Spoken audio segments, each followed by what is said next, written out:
A humanidade já possuiu líderes de todas as estirpes. Alguns deles progressistas e humanitários, enquanto outros completamente o inverso disso.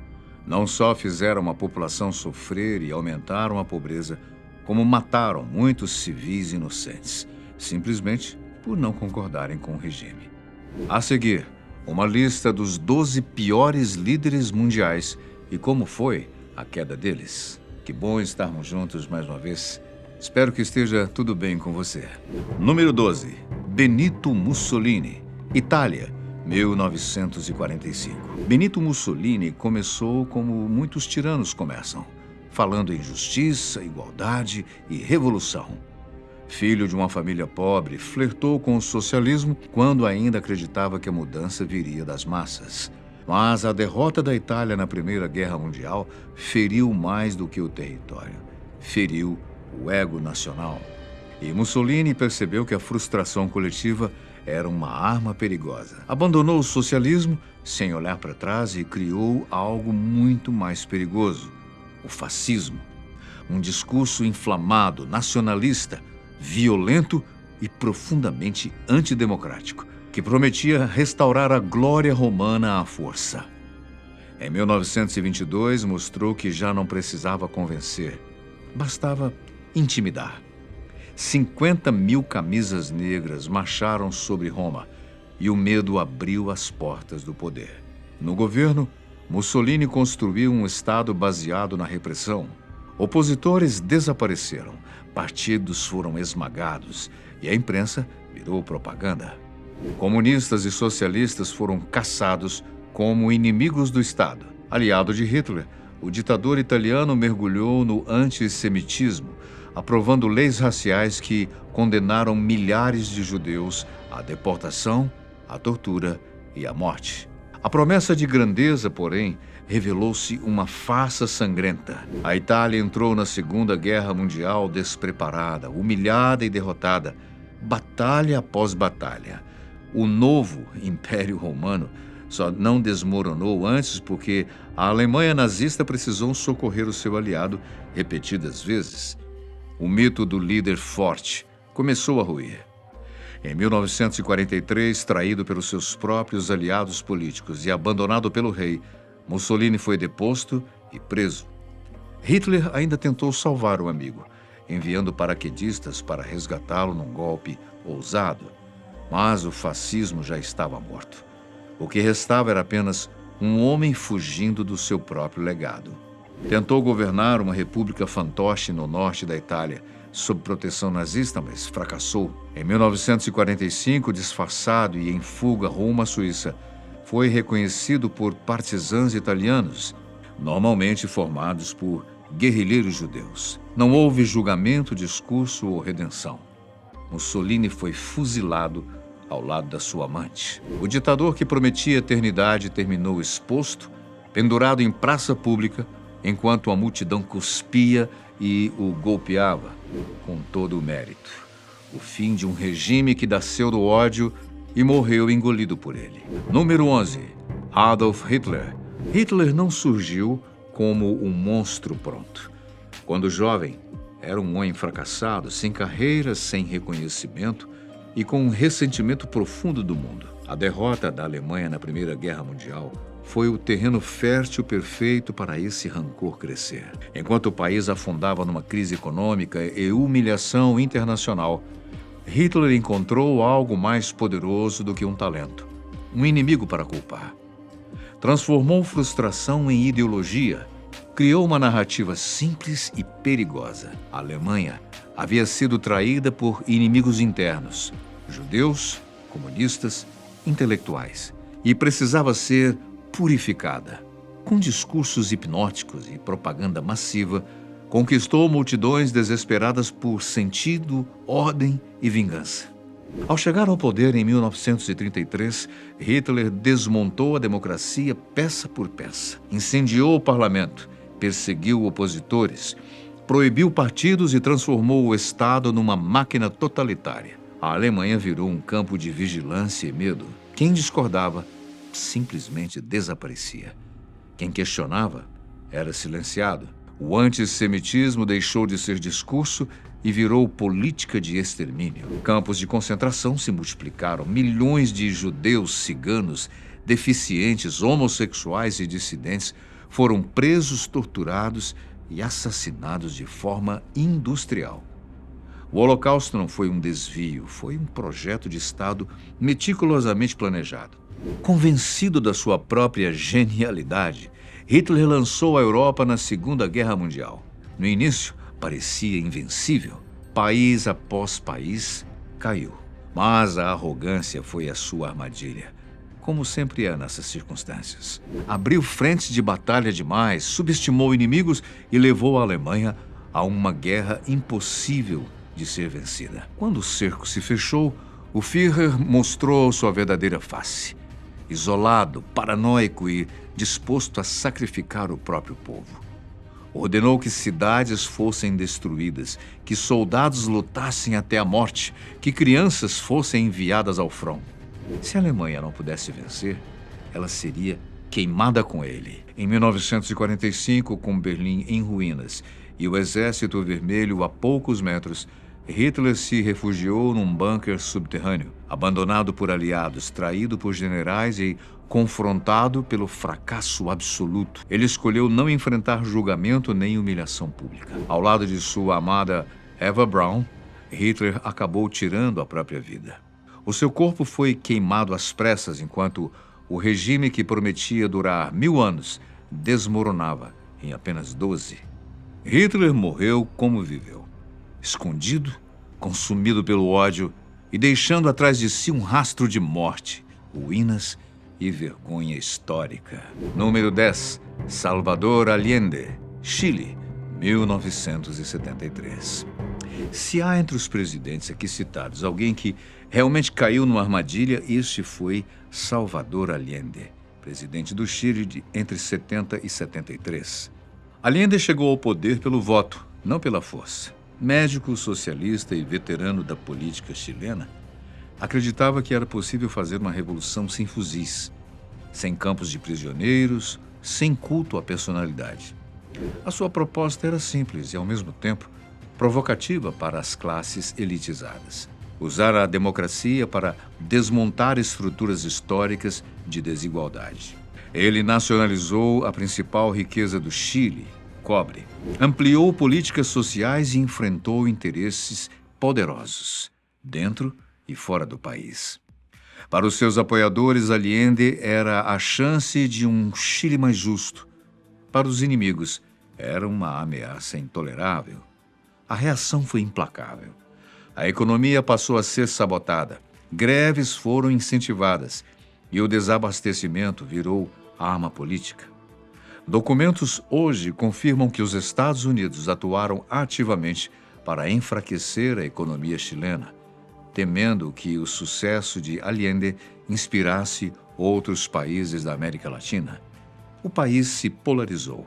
A imprensa martelava o caos. Parte das Forças Armadas começou a conspirar.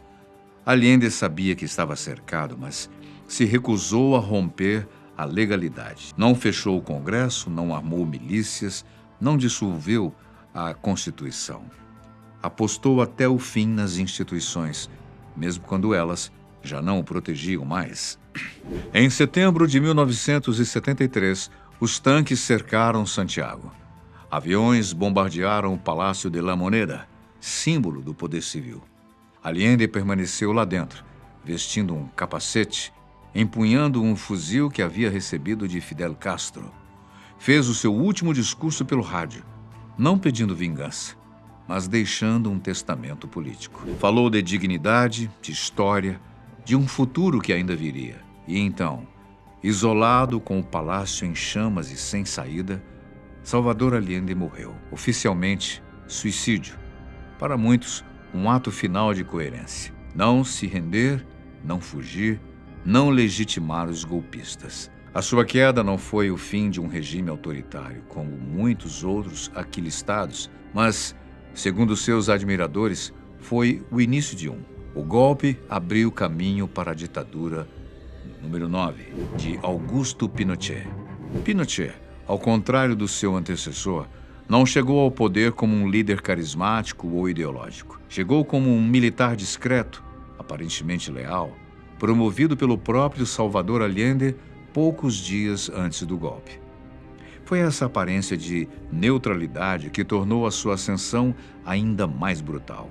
A traição veio vestida de farda e juramento. Em 11 de setembro de 1973, enquanto o Palácio de la Moneda ardia sob bombas, Pinochet assumiu o comando de um golpe que enterraria a democracia chilena por quase 2 décadas.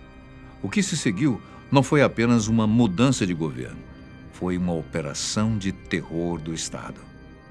O Chile virou um país de estádios transformados em prisões, porões convertidos em centros de tortura e listas secretas de pessoas que nunca mais seriam vistas. Militantes de esquerda, sindicalistas, estudantes, artistas, jornalistas, bastava ser suspeito. Prisões arbitrárias, choques elétricos, espancamentos, execuções e desaparecimentos tornaram-se rotina. O medo virou a política oficial. Pinochet governou sem congresso, sem eleições reais e sem oposição legal. A imprensa era censurada. A Constituição foi reescrita para eternizá-lo no poder. Tudo em nome da ordem, da segurança e da salvação da pátria. Salvação de quem, né? Enquanto isso, milhares de famílias buscavam corpos que nunca seriam devolvidos. Internacionalmente, o seu regime fez parte da Operação Condor, uma aliança entre ditaduras sul-americanas para caçar, sequestrar e eliminar opositores além das fronteiras. O exílio não era proteção, a morte atravessava países. Com o tempo, o general começou a cair na própria armadilha. Confiante demais, aceitou realizar um plebiscito em 1988, acreditando que venceria facilmente. Perdeu. A população disse não à continuidade da ditadura. Pela primeira vez, Pinochet foi derrotado sem tanques, sem tiros, apenas pelo voto, o mesmo instrumento que ele havia esmagado. Ainda assim, não caiu completamente. Saiu da presidência, mas garantiu para si cargos, imunidade e influência. Tentou escapar da justiça por anos, protegido por leis feitas sob medida. Mas o mundo havia mudado. Em 1998, foi preso em Londres, acusado de crimes contra a humanidade. O general que mandava torturar agora alegava fragilidade, doença, esquecimento. Nunca foi condenado em definitivo. Nunca cumpriu pena. Morreu em 2006 em sua cama, cercado por privilégios, algo negado às suas vítimas. Na 8ª posição, Idi Amin Dada, Uganda, 1979. Ex-boxeador, soldado sem formação intelectual e conhecido por sua violência impulsiva, Idi Amin Dada tomou o poder pela força bruta e governou exatamente como vivia, pelo medo. Amin emergiu das Forças Armadas de Uganda como o homem ideal para um golpe e o pior possível para um país. Em 1971, enquanto o presidente Milton Obote estava fora do país, Idi Amin liderou um golpe militar e assumiu o controle. No início, parte da população até celebrou. Obote era impopular e Amin parecia apenas um homem forte e temporário. A ilusão durou pouco, muito pouco. Idi Amin transformou Uganda num matadouro. Passou a governar por paranoia, vingança e delírios pessoais. Mandou executar opositores reais e imaginários, muitas vezes sem julgamento. Soldados eram mortos por suspeita de deslealdade, apenas suspeita. Intelectuais, juízes, médicos, professores e oficiais experientes desapareceram aos milhares. Estima-se que entre 100 mil e 500 mil pessoas tenham sido assassinadas durante o seu regime. O terror era arbitrário. Ninguém sabia quando seria o próximo. Corpos apareciam mutilados em rios. Prisões viraram câmaras de tortura. O Estado não escondia a violência, ele a exibia. O medo não era um efeito colateral, era o método. Amin também mergulhou em um nacionalismo caótico e racista. Ele expulsou cerca de 80 mil asiáticos ugandenses, muitos deles comerciantes e empresários, destruindo a economia do país em questão de meses. Empresas foram confiscadas e entregues a aliados incompetentes. O resultado foi fome, colapso econômico e miséria generalizada. Enquanto o país afundava, Idi Amin se afogava em delírios de grandeza. Autoproclamou-se marechal, presidente vitalício, conquistador do Império Britânico e, em tom de deboche macabro, rei da Escócia. Enviava cartas absurdas a líderes mundiais e parecia acreditar nelas. O poder havia dissolvido qualquer resquício de limites. A queda veio quando a sua violência ultrapassou fronteiras. Em 1978, Amin invadiu a Tanzânia, acreditando numa vitória fácil.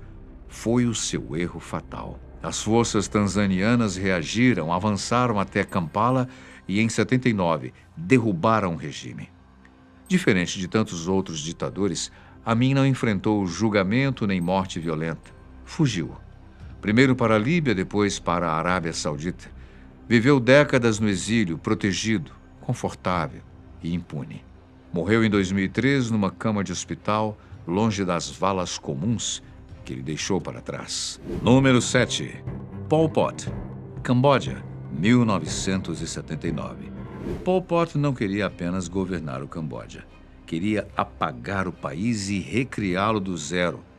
Intelectualizado, influenciado por versões radicais do comunismo maoísta, acreditava que a civilização era uma doença e que o passado precisava ser eliminado para que um novo homem surgisse. Em 1975, o Khmer Vermelho tornou-se Phnom Penh. A vitória foi imediata e o terror também. Em questão de horas, a capital foi esvaziada à força. Milhões de pessoas foram arrancadas de suas casas. Hospitais foram abandonados. Doentes morreram nas ruas. A ordem era clara. O Camboja urbano não deveria existir. Pol Pot aboliu dinheiro, escolas, religiões e famílias. O país virou um gigantesco campo de trabalho forçado. Qualquer sinal de educação era suspeito. Falar outra língua, usar óculos, ter mãos macias, tudo podia ser prova de inimigo intelectual. A ignorância virou virtude oficial. O interessante é que ele era intelectualizado, né? A repressão era metódica. Prisões como a S-21 funcionavam como fábricas de confissão e morte. Homens, mulheres e crianças eram torturados até admitir crimes imaginários. Depois, levados para a execução. Para economizar balas, muitos eram mortos com enxadas, barras de ferro ou golpes no pescoço. A fome não foi acidente, foi política. Trabalhando até a exaustão, subalimentados e vigiados, milhões morreram de doenças, inanição e execução. Estima-se que cerca de 2 milhões de pessoas, um quarto da população do Camboja, tenham sido exterminados em menos de 4 anos. Pol Pot raramente aparecia. Ele governava das sombras, distante, quase invisível. O regime não tinha culto à personalidade tradicional. Tinha algo pior. Uma ideologia que justificava o extermínio como purificação. A queda veio quando o terror ultrapassou as fronteiras. Ataques contra o Vietnã provocaram uma invasão em 79. O Khmer Vermelho desmoronou rapidamente. Phnom Penh foi libertada e o mundo finalmente viu o que havia sido feito. Mas Pol Pot não foi capturado. Fugiu para a selva, viveu anos protegido por remanescentes do regime e pela indiferença internacional. Nunca foi julgado, nunca respondeu formalmente por genocídio. Morreu em 1998, oficialmente de causas naturais enquanto dormia. Sem tribunal, sem sentenças, sem ouvir os nomes dos seus mortos. Número 6. Saddam Hussein, Iraque, 2003. Com o passar do tempo, Saddam Hussein tornou-se um líder incontestável. Ele veio da pobreza rural do Iraque e aprendeu cedo que naquele mundo sobrevivia quem dominasse antes de ser dominado. Astuto, desconfiado e brutal, escalou o partido Baath, eliminando rivais nos bastidores, até assumir o controle absoluto do país em 79. O seu primeiro grande ato como presidente foi um aviso. Num discurso público, acusou antigos aliados de conspiração.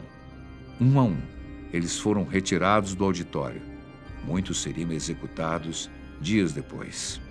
O recado era claro: o poder de Saddam não seria dividido, nem questionado. O Iraque transformou-se num estado policial. A polícia secreta vigiava tudo: conversas, famílias, crianças. Prisões, tortura e execuções sumárias tornaram-se instrumentos normais de governo. Qualquer oposição era tratada como traição. O medo mantinha o regime de pé. Contra minorias internas, Saddam foi implacável. Os curdos foram alvos de campanhas de extermínio, incluindo o uso de armas químicas. Em Halabja, em 1988, o gás venenoso matou milhares de civis em poucas horas.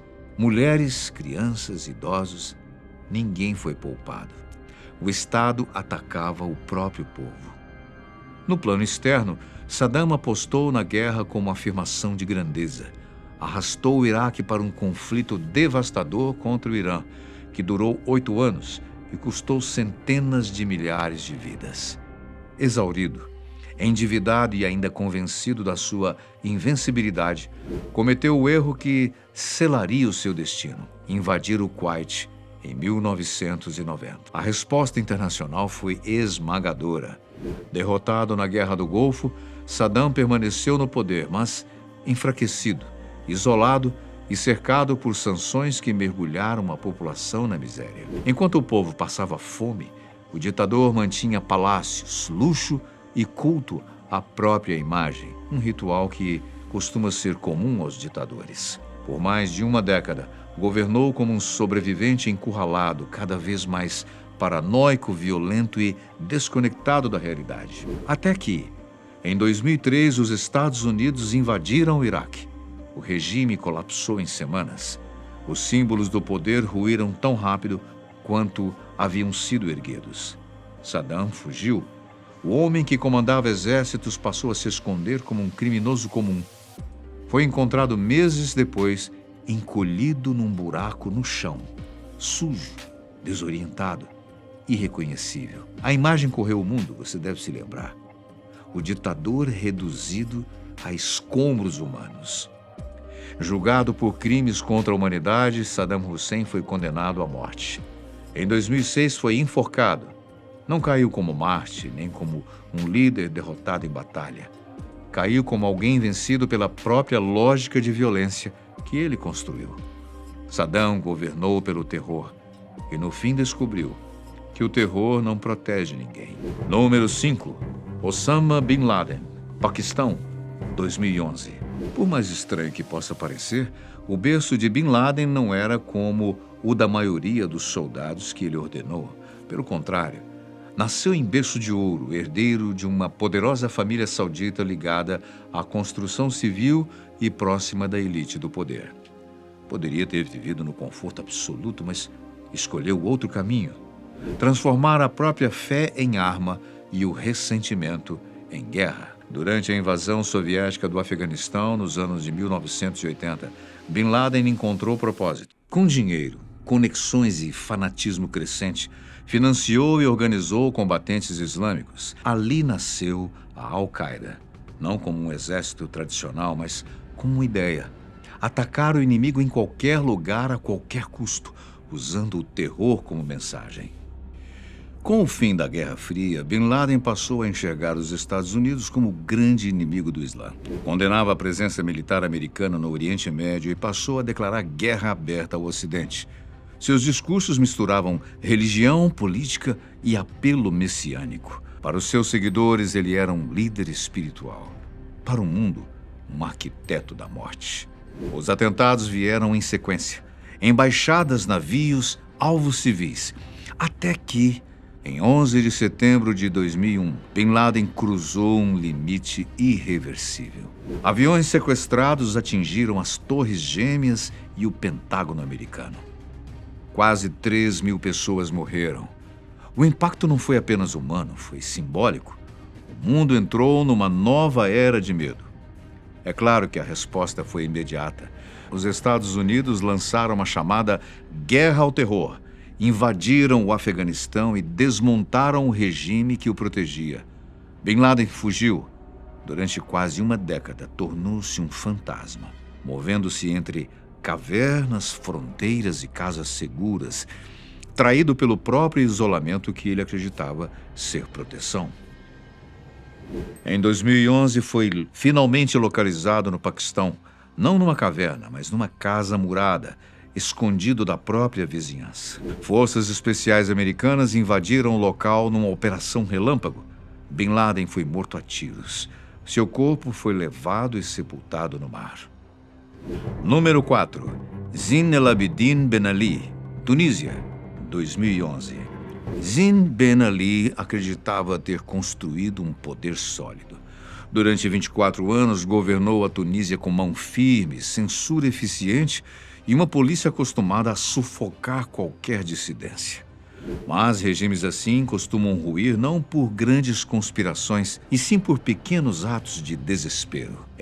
Em dezembro de 2010, na cidade esquecida de Sidi Bouzid, Mohamed Bouazizi, um jovem vendedor de frutas, teve a sua mercadoria confiscada, foi humilhado por autoridades locais e, sem ter a quem recorrer, transformou o próprio corpo em protesto. Ao atear fogo em si mesmo diante de um prédio público, Bouazizi acendeu algo muito maior que imaginava: a indignação coletiva de um povo sufocado. Ben Ali tentou reagir como os ditadores costumam fazer quando sentem o chão tremer. Visitou Bouazizi no hospital, anunciou cortes nos preços de alimentos, prometeu o fim da censura e jurou que a polícia não atiraria contra manifestantes.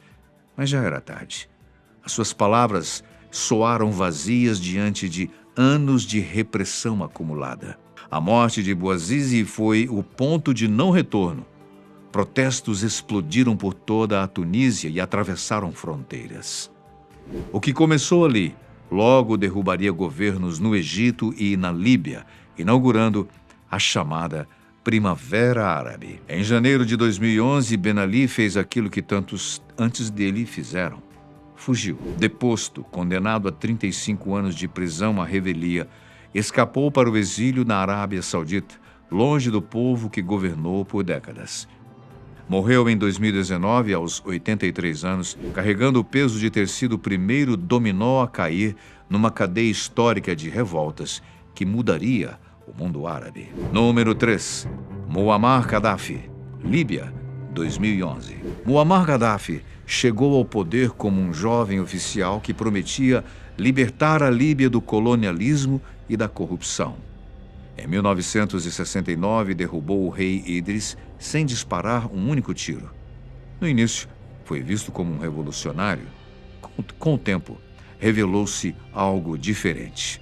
Um líder que confundiu o Estado com a própria figura. Gaddafi não governava como um presidente comum. Ele criou um sistema confuso baseado em comitês populares que, na prática, só existiam para obedecer. Aboliu instituições, concentrou decisões e transformou o país numa extensão da sua vontade. A Líbia virou um teatro político onde só havia um protagonista. A repressão era constante. Opositores foram presos, torturados e executados, muitas vezes em público, como um espetáculo de intimidação. No exílio, dissidentes eram continuamente caçados. O regime não aceitava esquecimento. A lealdade tinha que ser total ou não existia. Internacionalmente, Gaddafi construiu a imagem de pária. Envolveu-se com grupos armados, financiou atentados e provocou o Ocidente com discursos e ações imprevisíveis. O auge desse isolamento veio após ataques terroristas ligados ao seu governo, que transformaram a Líbia num alvo permanente de sanções e retaliações, enquanto, ao mesmo tempo, o ditador se cercava de luxo, excentricidade e culto à própria imagem. Por décadas, o regime sobreviveu à base da força e do dinheiro do petróleo. Mas em 2011, o medo começou a rachar. Inspirados pela Primavera Árabe, protestos eclodiram. A resposta foi imediata e violenta. Gaddafi ordenou que o exército esmagasse a revolta, prometendo limpar o país, casa por casa. Foi o seu erro final. A repressão acelerou a guerra civil e atraiu intervenção internacional. Bombardeios da OTAN enfraqueceram o regime. Cidades caíram, aliados desertaram. O homem que se dizia eterno começou a fugir. Em outubro de 2011, Gaddafi tentou escapar de Sirte em um comboio improvisado. O grupo foi atacado. Ferido e desorientado, o ditador se escondeu num bueiro, o mesmo tipo de esconderijo que simboliza o fim de quem governou pelo medo. Foi capturado vivo, humilhado, espancado e executado por rebeldes. O seu corpo foi exposto, fotografado e transformado em troféu. Não houve julgamento, nem dignidade, nem proteção. Gaddafi governou por mais de 40 anos, acreditando que o caos o fortaleceria. No fim, foi devorado por ele. A sua queda não trouxe paz imediata à Líbia. Trouxe fragmentação, violência e um vácuo de poder que ainda persiste. Número 2. Bashar al-Assad, Síria, 2024. Bashar al-Assad não foi moldado para governar. Discreto, o oftalmologista de profissão viveu boa parte da juventude fora da Síria, longe da política e do culto ao poder construído pelo seu pai, Hafez al-Assad. O destino, porém, não pediu consentimento. Após a morte do irmão mais velho, herdeiro natural do regime, Bashar foi puxado às pressas para dentro de uma máquina autoritária que não admitia fragilidade. Quando assumiu o poder em 2000, muitos acreditaram numa abertura. Jovem, educado no Ocidente, Assad parecia a chance de uma transição suave. Parecia. O sistema permaneceu intacto. Um estado policial, sustentado por serviços de inteligência onipresentes, censura e repressão preventiva. Em 2011, a Primavera Árabe chegou à Síria. Protestos pacíficos pediam reformas, não revolução. A resposta do regime foi imediata e brutal.